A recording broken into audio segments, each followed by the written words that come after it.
আসসালামু আলাইকুম সবাইকে, আশা করি সবাই ভালো আছেন। আজকের ভিডিওতে আমরা ইউটিউবের ভিডিও এসইও প্রসেস সম্পর্কে জানব। ভিডিওটি শুরু করার আগে যদি আপনি আমার চ্যানেলে নতুন হয়ে থাকেন তাহলে চ্যানেলটি সাবস্ক্রাইব করতে ভুলবেন না, আর যদি অলরেডি সাবস্ক্রাইব করা থাকে তাহলে অসংখ্য ধন্যবাদ। তো চলুন আমরা আমাদের টপিকে যাই। তো ইউটিউবের ভিডিও এসইও, তো কিভাবে আমরা এটা করব আর ইউটিউবের ভিডিও এসইওটা আসলে কী জিনিস সেটা সম্পর্কে আমরা একটু জানি।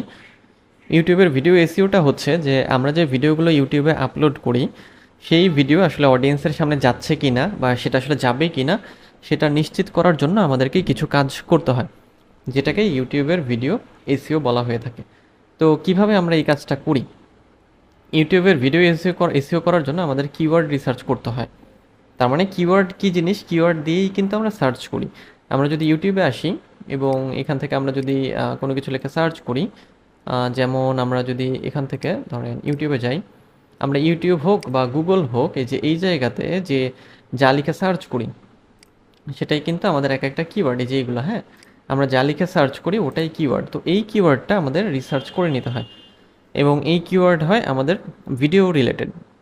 তার মানে আমাদের ভিডিও কী নিয়ে আমরা তৈরি করছি ওটাই আমাদের কিওয়ার্ড। এখন এই জন্য আমরা গুগল কিওয়ার্ড প্ল্যানার ব্যবহার করতে পারি বা সেমরাশ ব্যবহার করতে পারি, অথবা ইউটিউবের যে অটো কমপ্লিট ফিচার সেটা ব্যবহার করতে পারি, তারপরে ভিডাইকিউ ব্যবহার করতে পারি, টিউববাডি ব্যবহার করতে পারি।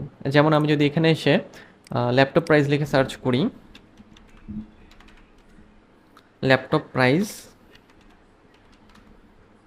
ইন বাংলাদেশ 2024, এই যে ল্যাপটপ প্রাইস হচ্ছে 2024 ইন বাংলাদেশ, ধরেন এই কিওয়ার্ডটা আমি চাচ্ছি, মানে এই আমার ভিডিওটা এই রিলেটেড, হ্যাঁ, সেক্ষেত্রে এটা কি, এটা আমার কিওয়ার্ড হয় না, এটা আমার কিওয়ার্ড হবে, তাই না? সো আমরা এটাকে কপি করে ধরেন আমরা এখানে এটাকে রাখলাম, এখানে রাখি। আচ্ছা, এবং কিওয়ার্ড যখন আমরা বের করব আমাদের মাথায় রাখতে হবে যেটা, সেটা হচ্ছে যে হাই সার্চ ভলিউমের কিওয়ার্ড ব্যবহার করতে হবে এবং কম্পিটিশনটা লো থাকতে হবে। তো এটার কম্পিটিশন আসলে কেমন এটা আপনি জানবেন কি করে? এটার জন্য আপনি হচ্ছে টিউববাডি বা ভিডাইকিউ ব্যবহার করতে পারেন। যেমন এখান থেকে আমি এই যে ভিডাইকিউতে আসলাম, আসার পরে কিওয়ার্ড ইন্সপেক্টরে গেলাম।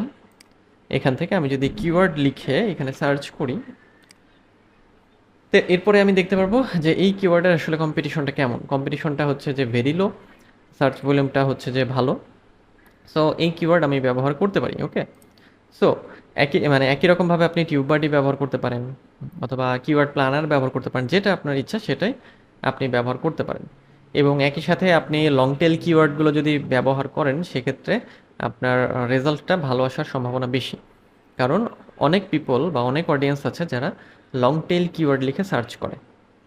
আচ্ছা, দেন হচ্ছে আমাদের টাইটেল অপটিমাইজ করতে হবে। আমরা কিওয়ার্ড যখন পেয়ে গেলাম, ধরে নিচ্ছি এটা আমাদের কিওয়ার্ড, তো এই কিওয়ার্ড দিয়ে আমরা কি করব, আমাদের টাইটেলটাকে অপটিমাইজ করব। এখন টাইটেল বলতে কি বোঝায়? টাইটেল বলতে ভিডিওর যে ফাইল নেম বা ভিডিওর যে আমরা যে নাম দেখে থাকি, যেমন আমি যদি এখানে আসি, যেমন এটা হচ্ছে একটা টাইটেল, তারপরে এটা একটা টাইটেল, এটা একটা টাইটেল, হ্যাঁ, একইরকমভাবে এখানে এটা একটা টাইটেল, তারপরে এটা একটা, হ্যাঁ, এগুলো টাইটেল। তো টাইটেলে আমাদের কি করতে হবে, যে সুন্দরভাবে টাইটেলটাকে অপটিমাইজ করতে হবে আমাদের এই কিওয়ার্ডটা দিয়ে আর কি। চাইলে এর সামনে আপনি একটা দুটি শব্দ ব্যবহার করতে পারেন যাতে ওটা আরও সুন্দর হয়।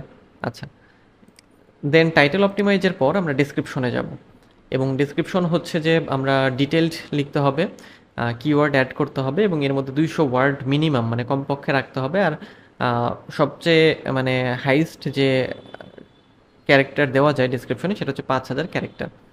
আচ্ছা, এবং আমাদের যে টার্গেট কিওয়ার্ড আছে সেটাকে আমাদের প্রথম যে 25 ওয়ার্ডের মধ্যে আমাদের রাখতে হবে। ওকে, সো ডেসক্রিপশনের পরে আসে ট্যাগ। ট্যাগ দেওয়ার জন্য আমরা 500 ক্যারেক্টার পাই। 500 ক্যারেক্টারের মধ্যে আমাদের ট্যাগগুলোকে ব্যবহার করতে হয়। তো ট্যাগের জন্য আপনি যেটা করতে পারেন সেটা হচ্ছে যে র্যাপিড ট্যাগস ব্যবহার করতে পারেন, অথবা ম্যানুয়ালি সার্চ করে অথবা চ্যাট জিপিটি থেকেও ট্যাগ ব্যবহার করতে পারেন। অ্যান্ড দেন হচ্ছে থাম্বনেইলটা। থাম্বনেইলের ক্ষেত্রে ক্যানভা বা ইলাস্ট্রেটর বা ফটোশপ দিয়ে তৈরি করা যায়। সেক্ষেত্রে থাম্বনেইল যদি সুন্দর হয় সেক্ষেত্রে দেখা যায় যে আমাদের ভিডিওতে ভিউটা বেশি আসে। আর যদি আপনার ক্লোজড ক্যাপশন বা সাবটাইটেল থেকে থাকে সেক্ষেত্রে সেগুলো আপনার হচ্ছে যে অ্যাড করাটা ভালো, কারণ যদি অ্যাড করেন সেক্ষেত্রে দেখা যায় যে ভিডিওগুলোতে ক্লোজড ক্যাপশন বা সাবটাইটেল থাকে সেই ভিডিওগুলো দেখা যায় র্যাঙ্কিংয়ে খুব ভালো পারফর্ম করে। আর এরপরে আমরা যেটা দেখব সেটা হচ্ছে কিছু টুলস। এই টুলসগুলো ব্যবহার করে আপনি এসইওর কাজটাকে আরও সহজ করতে পারেন। এখানে যেমন আছে র্যাপিড ট্যাগস আছে, ওয়ার্ড কাউন্টার, স্মল এসইও টুল, তারপরে ডুপ্লি চেকার, হ্যাশট্যাগের জন্য অল হ্যাশট্যাগ, থাম্বনেইলের জন্য ক্যানভা, ডেসক্রিপশনের জন্য চ্যাট জিপিটি বা বার্ড, জেমিনি, ভিডিও টাইটেল কিওয়ার্ডের জন্য হচ্ছে ভিডাইকিউ বা টিউববাডি, এইগুলো আর কি।